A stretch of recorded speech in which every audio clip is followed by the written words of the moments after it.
Welcome to part 1 of a 2-part series entitled Vimalakirti Vegan, the Wise and Eloquent Bodhisattva. Bodhisattva Vimalakirti was a renowned lay disciple and wealthy patron of Shakyamuni Buddha. He is also the legendary figure of the teaching of Vimalakirti, a scripture that is included among the classic Mahayana Sutras. His story, as well as the teachings recorded in the Vimalakirti Sutra, are important and highly respected in Buddhist history.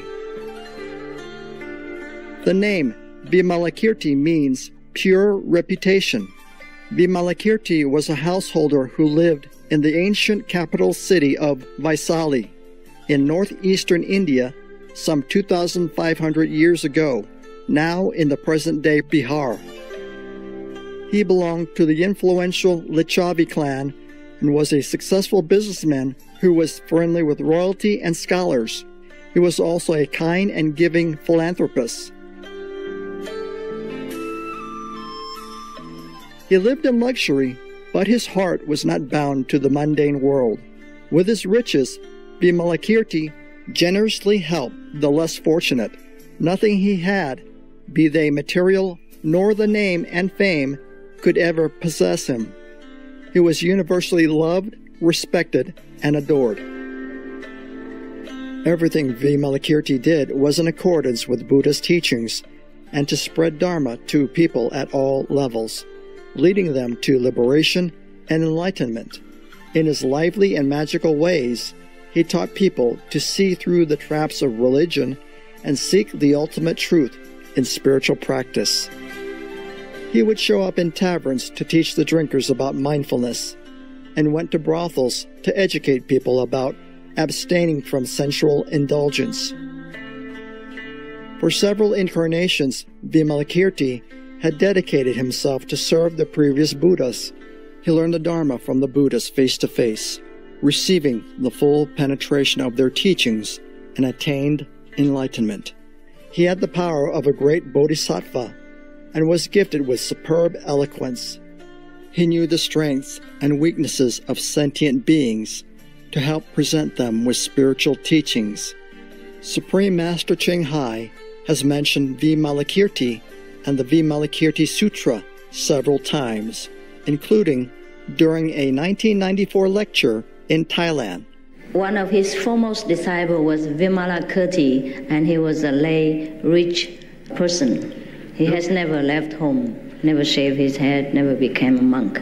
But all the monks of the Buddha were afraid of him because he was very, very highly awakened, almost near to the Buddhahood. So whenever the monks or anyone visited Vimalakirti, they was very respectful and very aware of his spiritual power.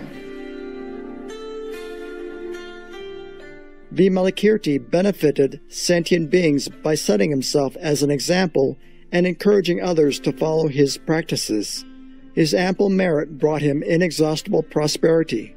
He practiced the perfection of concentration and rested his mind one-pointedly in the union of shamatha, which translates to the tranquility of the mind, and vipassana, meaning to see things as they really are. He tamed beings who were restless or easily troubled by dullness and agitation. He ascertained emptiness with his wisdom and guided many beings with his insights on the selflessness of persons and of phenomena. Let's take a moment to thank Heaven for gracing us with so many beautiful, joyous days filled with divine wisdom. We'll be right back here on Supreme Master Television.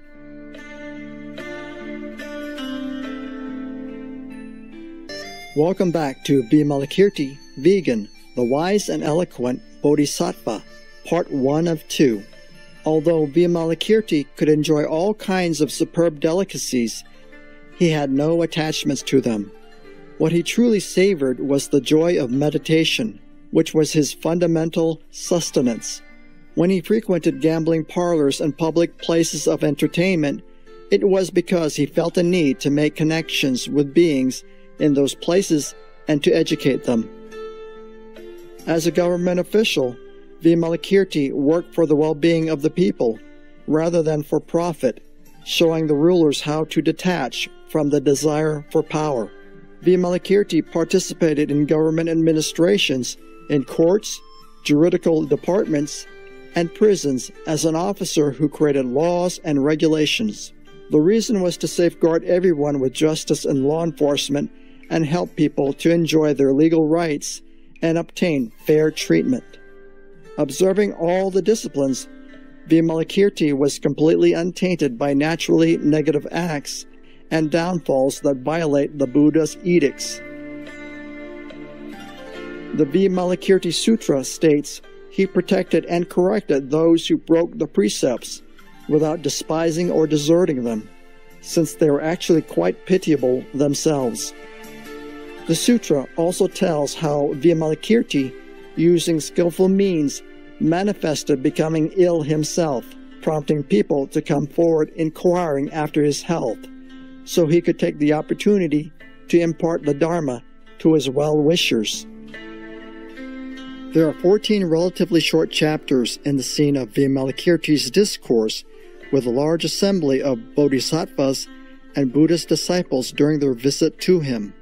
Through the dialogues with his visitors, he challenged their understanding and gives them instruction of true Dharma. He taught that everything is an illusion and all beings are equal. Vimalakirti then expounded to his visitors that the physical body is ephemeral and subjected to ailment and deterioration. Instead, we should be concerned with the body of the Dharma that is born with wisdom and compassion. He told the crowd that the Dharma body can be developed and evolved through lifetimes of spiritual cultivation, leading all beings to eternal peace.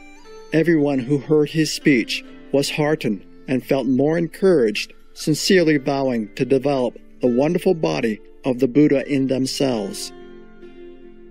In the beautiful and serene Amrapati Park in the city of Vaishali, Shakyamuni Buddha was teaching the Dharmas to a big assembly.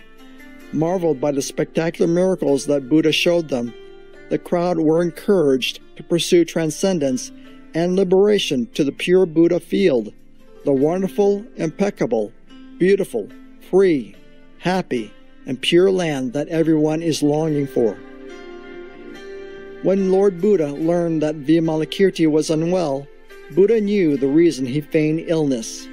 Buddha tried to send an envoy to inquire after Vimalakirti's health, but one after the other, 10 of his most distinguished disciples politely declined the request.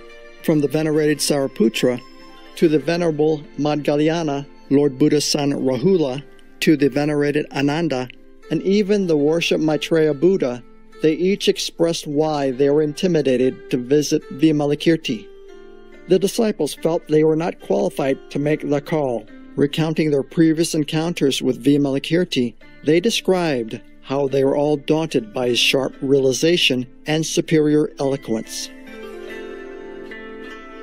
The key message of this scenario is that lay practitioners like Vimalakirti can become highly accomplished, and that monastic practitioners should never look down upon lay practitioners.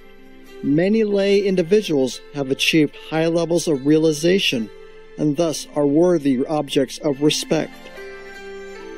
Finally, the worshiped Prince Manjushri, the Bodhisattva of supreme wisdom, accepted Buddha's request and made his way to see Vimalakirti. Joining Manjushri were other disciples, bodhisattvas, gods and goddesses, all excited to witness the meeting. Vimalakirti then used his supernatural power to empty his house of furniture and staff. Upon arrival, Manjushri first inquired about Vimalakirti's ailment, to which he responded that his sickness arose from the great compassion of a bodhisattva to all living beings. If all living beings are well, he too would be free from illness. Vimalakirti's selflessness is truly enlightening and a guiding light as we travel on this earth, illuminating the path to God for all brothers and sisters. With gratefulness in our hearts, we look forward to learning more about this extraordinary bodhisattva in part 2 of this series. Noble viewers, it has been a pleasure to have you with us today. Join us again on Sunday, August 23rd, for part 2 of Vimalakirti, Vegan, the Wise and Eloquent Bodhisattva.